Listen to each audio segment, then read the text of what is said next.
Hi అండి, welcome back to my channel. చూసారు కదా, ఇదైతే ఎర్రగలిచేరు. ఇక్కడంతా అదే ఉంది. ఇది తెల్లగలిచేరు. మేమైతే ఇక్కడ పప్పాకు అంటామండి.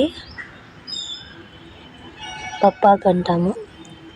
ఇది పప్పు వేసి చేసుకుంటే చాలా బాగుంటుంది. ఇది కూడా అంతే అండి. మీ ఊర్లో దీన్ని ఏమంటారో కామెంట్ చేయండి. చూసారు కదా ఎంత ఫ్రెష్గా ఉంది. ఇదంతా అలాగే వచ్చింది చూడండి.